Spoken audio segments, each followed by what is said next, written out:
ചെയ്യുന്നുണ്ട്. പ്രിയപ്പെട്ട പ്രേക്ഷകരെ, കനത്ത മഴയാണ്, മഴക്കെടുതികളുണ്ട്, പലയിടത്തും ചെറിയ ഉരുൾപൊട്ടലുകൾ ഉണ്ടായിട്ടുണ്ട്.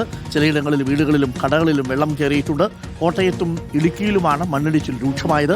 സജോ ഇപ്പോൾ ആടൂർ മലയിൽ നിന്നും അഖിൽ പയ്യാനിത്തോട്ടത്തിൽ നിന്നും തത്സമയം ചേരുന്നുണ്ട്. രണ്ടിടത്തും ഓരോ മരണം ഇപ്പോൾ സ്ഥിരീകരിച്ചിട്ടുണ്ട്. ആദ്യം സജുവിലേക്ക്. സജു, ഇപ്പോൾ ആടൂർ മലയിലെ ഏറ്റവും ഒടുവിലത്തെ വിവരങ്ങൾ എന്താണ്? നമുക്കതിൻ്റെ ദൃശ്യങ്ങൾ ഒരിക്കൽ കൂടി ഒന്ന് പ്രേക്ഷകർക്ക് നൽകാം. അവിടെയാണ് മണ്ണിടിഞ്ഞു വന്നത്, സ്ഥലം, അതിൻ്റെ പ്രഭവ കേന്ദ്രം, ഇതൊക്കെ നമ്മൾ നേരത്തെ കാട്ടിക്കൊടുത്തതാണ്. ചെങ്കുത്തായ ഒരു പ്രദേശമാണ്. അവിടെ ഇപ്പോൾ ആ വീട് മാത്രമേ ഉണ്ടായിരുന്നുള്ളൂ. അതിന് തൊട്ടടുത്തുണ്ടായിരുന്ന വീടിന് പക്ഷേ കേടുപാടുകളൊന്നും സംഭവിച്ചില്ല, അല്ലേ? ഡോക്ടർ അരുൺകുമാർ, അതായത് ഈ ഉരുള് പൊട്ടി മണ്ണിടിഞ്ഞ് ചെളിയും കല്ലും പാറയും ഒക്കെയായി വന്ന സ്ഥലത്ത്, ആ ചാലിൽ അല്ലെങ്കിൽ അത് ഒലിച്ചു പോയ ആ ഭാഗത്ത് ഈ ഒരു വീട് മാത്രമേ ഉണ്ടായിരുന്നുള്ളൂ. ആ വീടിന്റെ ഒരു ചെറിയ ഭാഗം മാത്രമേ ഇവിടെ കാണാനുള്ളൂ. ഇതാണ് അതിന്റെ പ്രഭവ കേന്ദ്രം. ഈ ഉരുൾ പൊട്ടിയ അതിന്റെ ഒരു പ്രഭവ കേന്ദ്രം, അത് പാറയൊക്കെ നല്ല ഹൈ പ്രഷറിലാണ് വന്നത്. അതാണ് ഈ വീട് ഇവിടെ നിന്ന് ഒലിച്ചു പോയത്. ഇപ്പോൾ ഞാനിവിടെ വന്നപ്പോൾ മറ്റൊരു കാഴ്ചയും കൂടി കാണായിരുന്നു. ആ ദൃശ്യം കാട്ടിത്തരാം. അതായത് ഈ വീട്ടിലെ നായയാണെന്ന് തോന്നുന്നു. അവരുടെ കുടുംബാംഗങ്ങളെ കാത്ത് കുറേയധികം സമയമായി ഒറ്റയ്ക്ക് അവിടെ നിൽക്കുകയാണ്. കുറേയധികം സമയം ഇതുവഴിയൊക്കെ തെരഞ്ഞ് നടക്കുന്നത് ഈ ദൃശ്യങ്ങളിൽ കണ്ടു. ആ ഭാഗത്ത് കയറി, അതായത് ഈ ദുരന്തങ്ങളൊക്കെ ആദ്യം അറിയുന്നത് മൃഗങ്ങളാണെന്ന് പറയുമല്ലോ. അപ്പോൾ കുറേയധികം സമയമായി ആൾ ഇവിടെയൊക്കെ തിരയുന്നുണ്ട്. ഞാൻ കുറേ സമയമായി മനസ്സിലാക്കിയായിരുന്നു. അപ്പോൾ ഈ തൊട്ടടുത്തുള്ളൊരു ചേട്ടൻ വന്നപ്പോൾ പറഞ്ഞു അത് ഈ വീട്ടിലെ നായയാണെന്ന് പറഞ്ഞു. അപ്പോൾ ആ ദുരന്തം യഥാർത്ഥത്തിൽ എല്ലാവരെയും, പ്രകൃതിയിലുള്ള എല്ലാത്തിനെയും ദുരന്തം ബാധിക്കുമല്ലോ. അപ്പോൾ കുറേയധികം സമയമായി ഇങ്ങനെ ഇതുവഴി തിരയാണ്. അപ്പോൾ നമ്മളിവിടെ നിൽക്കുന്നതുകൊണ്ട് ആൾ കുറച്ചങ്ങോട്ട് മാറി നിൽക്കുകയാണ്. അപ്പോൾ ഈ ദുരന്തം ഏതെല്ലാം രീതിയിലാണ് ആളുകളെ ബാധിക്കുക എന്നതാണ്. ഇവിടുന്ന് ഒരു അമ്മയെ, ഒരുപക്ഷെ ആ നായയുടെ പ്രിയപ്പെട്ട അമ്മയായിരിക്കും, ആ അമ്മയുടെ ജീവൻ നഷ്ടമായി. ആ കുടുംബത്തിൻ്റെ വല്ലാത്ത, ഈ നാടിൻ്റെയും ഒക്കെ ഒരു വല്ലാത്ത ദുഃഖം. ഇങ്ങനെ ഹൈ പ്രഷറിൽ വന്നു.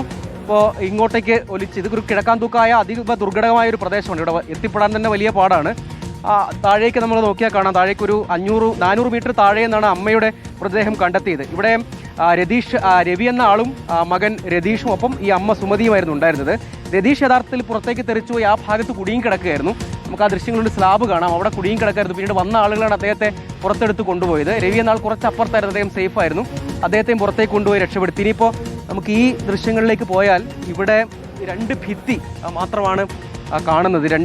ഇത് മാത്രമേ ഇപ്പോൾ ഈ വീടിൻ്റെ ഒരു തെളിവായിട്ട് ഇവിടെ ഉള്ളൂ. ബാക്കി മുഴുവൻ ഒലിച്ച് താഴേക്ക് പോയി. ഇതൊരു അടുക്കള ഭാഗമാണ്. ആ അടുക്കളയുടെ ഭാഗവും അടുക്കളയിൽ ഉള്ളിലുള്ള ഏതാനും കുറച്ച് ഉപകരണങ്ങൾ മാത്രമാണ് ഇവിടെ അവശേഷിക്കുന്ന. ഈ ദൃശ്യങ്ങളിലേക്ക് പോയാൽ കാണാം. ഇവിടെ നിന്ന് രക്ഷാപ്രവർത്തനമൊക്കെ നടത്തി മുഴുവൻ ആളുകളും ഇവിടെ നിന്ന് മാറിയിട്ടുണ്ട്. കാരണം ഇവിടെ ഇപ്പോൾ മറ്റെന്തെങ്കിലും ദുരന്തങ്ങളോ ഇല്ല. ഈ ഒരു ഇതിനപ്പുറത്തേക്ക്, അതായത് ഇതിന് തൊട്ട് ചേർന്ന് വീടുകൾ ഉണ്ടായിരുന്നില്ല എന്നതാണ് ഇതിൻ്റെ ഒരു ആഘാതം കുറച്ചത്. പക്ഷെ അപ്പോഴും ആ അമ്മയുടെ ജീവൻ നഷ്ടമായി എന്ന വല്ലാത്തൊരു വേദനയുണ്ട്. ഇവിടെ മുഴുവൻ ചെളിയും മണ്ണും നിറഞ്ഞിരിക്കുകയാണ്. അതിൽ അവശേഷിക്കുന്ന ഈ ദൃശ്യങ്ങളിൽ കാണുന്ന ഈ അടുക്കളയിൽ കാണാം നമുക്ക് അവർ ഭക്ഷണമൊക്കെ പാകം ചെയ്ത് വെച്ചിരുന്നതാണ്. ഈ ഒരു അടുക്കളയുടെ 2 ഭിത്തി, അതും അടുക്കളയിലുള്ള ഏതാനും ചില ഉപകരണവും ഗ്യാസ് കുറ്റി, അങ്ങനെ അടുക്കളയിലുള്ള ഉപകരണങ്ങളും മാത്രമാണ് ഇവിടെ അവശേഷിക്കുന്നത്. ബാക്കി മുഴുവൻ ഇവിടെ നിന്ന് ഒലിച്ച് താഴേക്ക് പോയി. ഏതാനും ഈ തറ ഭാഗവും ഒരു സ്റ്റെപ്പും ഈ 2 ഭിത്തിയും ഒരു ബാത്റൂമിൻ്റെ ഭാഗവും മാത്രമാണ് ഇവിടെ അവശേഷിക്കുന്നത്. ബാക്കി മുഴുവൻ ഈ മണ്ണും ചെളിയും, അതായത് ഉരുളെടുത്തു പോയി എന്ന് പറയാം. അവരത് പ്രതീക്ഷിച്ചിരുന്നില്ല. അതിനിടയിലാണ് ഇതിൻ്റെ മണ്ണിടിച്ചിലിൻ്റെ ശബ്ദവും മറ്റും ഒക്കെ കേട്ടിട്ടുണ്ടായിരിക്കും. മഴ വല്ലാതെ ഉള്ളതുകൊണ്ടായിരിക്കും അവർ പുറത്തേക്ക് രക്ഷപ്പെടാൻ ശ്രമിക്കുന്നതിനിടെയാണ് അമ്മയെ കൈവിട്ടുപോയി. രതീഷ് കുറച്ചപ്പുറത്തേക്ക് തെറിച്ച് ഒരു സ്ലാബിൻ്റെ അടിയിൽ കുടുങ്ങിക്കിടന്നു. തൊട്ടപ്പുറത്തേക്ക് അച്ഛനും, അതായത് രവി എന്ന ആളും കിടന്നു. പിന്നീട് തൊട്ടടുത്തുള്ള ആളുകളൊക്കെ ഓടിയെത്തിയാണ്, പിന്നീട് രക്ഷാപ്രവർത്തകരൊക്കെ എത്തിയാണ് രതീഷിനെ ഇവിടെ നിന്ന് പുറത്തെടുത്ത് മാറ്റിയത്. രതീഷ് ചികിത്സയിലാണ്. അച്ഛൻ കാര്യമായ പരിക്കില്ല, അദ്ദേഹം സുരക്ഷിതനാണ്. രതീഷ് ചികിത്സയിലുമാണ്. അതാണ് ഒരു അവസ്ഥ. അപ്പോൾ ഇവിടെ ഒരു വീടുണ്ടായിരുന്നു എന്ന് പറയാനൊരു തെളിവ് ആ കാണുന്ന ഒരു ഭിത്തി, 2 ഭിത്തി മാത്രമാണ്. ബാക്കി ഇത് ഞാൻ നിൽക്കുന്ന ഈ പ്രദേശം യഥാർത്ഥത്തിൽ ഇവർ വർഷങ്ങളായി ഇവിടെ താമസിച്ചിരുന്ന ഒരു വീടാണ്. ഇവരുടെ കൃഷിസ്ഥലമാണ് ചുറ്റുമുള്ളത്. ആ ഭാഗത്തു നിന്നാണ് ഇതിൻ്റെ സോഴ്സ് ഇതാണ്. അപ്പോൾ ഇവിടെയുള്ള ആളുകളോട് ചോദിച്ചപ്പോൾ പറഞ്ഞു പാറയടക്കം പ്രഷറിൽ പോന്നപ്പോൾ അത് ഉരുൾപൊട്ടൽ തന്നെയാണ്. നല്ല മണ്ണും ചെളിയും കല്ലും പാറയും ഒക്കെ താഴേക്ക് ഒരു 600-700 മീറ്ററോളം താഴേക്ക് ഒലിച്ചു പോയിട്ടുണ്ട്. പക്ഷേ അങ്ങനെ ആ ഒലിച്ചു പോയ ഭാഗത്ത് പക്ഷേ മറ്റു വീടുകളൊന്നും ഉണ്ടായിരുന്നില്ല എന്നതാണ് ഈ ദുരന്തത്തിൻ്റെ ആഘാതം അല്പമെങ്കിലും കുറച്ചത് എന്നതാണ് ഒരു ആശ്വാസകരമായ കാര്യം. ഈ അമ്മയുടെ വേർപാടിൽ ഒരു ആശ്വാസം അത് മാത്രമേ ഉള്ളൂ. ബാക്കി ഈ ഭാഗത്തൊക്കെ ഇവിടെയും നിലവിൽ സുരക്ഷിതമല്ല. നമ്മളോടിപ്പോൾ ഈ തദ്ദേശ സ്ഥാപനത്തിൻ്റെയും ദുരന്ത നിവാരണ അതോറിറ്റിയുടെ ഒക്കെ ആളുകൾ പറഞ്ഞു ഇവിടെ ഇപ്പോഴും സുരക്ഷിതമല്ല. കാരണം മണ്ണൊക്കെ ഈ ഭാഗം മുഴുവൻ ഇളകിയിരിക്കുകയാണ് എന്ന അവസ്ഥയാണ് ഇവിടെയുള്ളത്. ഈ താഴ്ഭാഗത്തേക്കും റോഡിൻ്റെ ഒരു ഭാഗവും വരെയും ഒലിച്ചു പോയിട്ടുണ്ട്. തൊട്ട് താഴെ ഒരു പാതയുണ്ട്, മൺപാതയുണ്ട്, അത് ഒലിച്ചു പോയിട്ടുണ്ട്. അപ്പോൾ അതാണ് ഇവിടുത്തെ ഒരു സാഹചര്യം. ഇപ്പോൾ മഴ ഒരല്പം മാറി നിൽക്കുകയാണ്. Doctor Arunkumar. Okay, thank you. Sajo ആണ് വിവരങ്ങൾ നൽകിയത്. ആടൂർ മലയിൽ നിന്ന് ആണ് ഇപ്പോൾ വിവരങ്ങൾ കണ്ടത്. ഇന്ന് നമുക്ക് പയ്യാനിത്തോട്ടത്തിലേക്കൊന്ന് പോയാൽ പയ്യാനിത്തോട്ടത്തിൽ നിന്നും അഖിൽ തത്സമയം നമുക്കൊപ്പം ചേരുന്നുണ്ട്. ഇപ്പോൾ പ്രേക്ഷകർ കണ്ട അടൂർ മലയിൽ ആ നായ നിൽക്കുന്ന കാഴ്ച, ഇത് പയ്യാനിത്തോട്ടത്തിൽ നിന്നുള്ള ദൃശ്യങ്ങളാണ് പ്രേക്ഷകർ കാണുന്നത്. നമുക്ക് എല്ലാ ദൃശ്യങ്ങളും ഒരുമിച്ച് വിൻഡോയിൽ കൊടുക്കാവുന്നതാണ്. പല സ്ഥലങ്ങളിൽ നിന്നുള്ള ദൃശ്യങ്ങൾ കാണാം. പയ്യാനിത്തോട്ടത്തിൽ നിന്നുള്ള ദൃശ്യങ്ങളാണ് കാണുന്നത്. അഖിൽ ഉണ്ടവിടെ. അഖിൽ, ഇപ്പോൾ എന്താണ് അവിടെ സംഭവിക്കുന്നത്?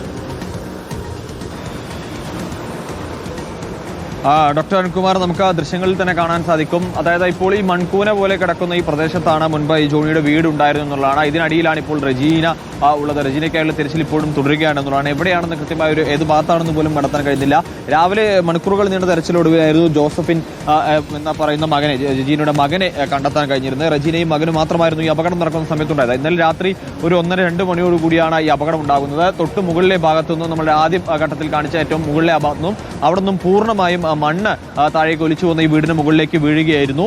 ആ വീണ അതിനടിയിൽ പൂർണ്ണമായി അകപ്പെട്ടു പോയി എന്നുള്ളതാണ്. അതായത് ഒരു വീട് ഉണ്ടായിരുന്നു എന്ന് പോലും മനസ്സിലാക്കാൻ കഴിയാത്ത രീതിയിൽ പൂർണ്ണമായും ഒരു മൺകൂന മാത്രമായി മാറുന്ന സാഹചര്യത്തിലെ കാര്യങ്ങൾ പോയി എന്നുള്ളതാണ്. ഇപ്പോൾ എന്തായാലും റെജീനയ്ക്കായുള്ള തിരച്ചിൽ 2 JCBകളും ഹിറ്റാച്ചിയും ഉപയോഗിച്ചുകൊണ്ട് ഒരു പരിശോധന, പൂർണ്ണമായൊരു പരിശോധന നടത്തുകയാണ്. ഏതെങ്കിലും തരത്തിൽ ഇതിനുള്ളിൽ നിന്നും റെജീനയെ കണ്ടെത്താൻ വേണ്ടിയുള്ള ഒരു തീവ്രമായ പരിശ്രമത്തിലാണ് രക്ഷാ ദൗത്യത്തിലുള്ളവരെന്നുള്ളതാണ്. അതായത് ഈ ഒരു വീടിന്റെ കോൺക്രീറ്റും മറ്റ് ഘട്ടങ്ങളും ഒക്കെ ഉണ്ട് എന്നുള്ളതാണ് പൂർണ്ണമായും. അപ്പോൾ അത് ഗ്യാസ് കട്ടർ അടക്കം ഉപയോഗിച്ചുകൊണ്ട് പരിശോധന നടത്തുകയാണ്. അതായത് ഗ്യാസ് കട്ടർ അടക്കം ഉപയോഗിച്ചുകൊണ്ട് ഏതെങ്കിലും തരത്തിൽ അതിനുള്ളിലൊക്കെ ഉണ്ടോ, അല്ലെങ്കിൽ ഈ കോൺക്രീറ്റ് പാളികൾ പൂർണ്ണമായി മാറ്റാനുള്ള ഒരു ശ്രമത്തിൽ തീവ്രമായ ഒരാളുണ്ട്. അപ്പം തെരച്ചിൽ തുടരുകയാണ്.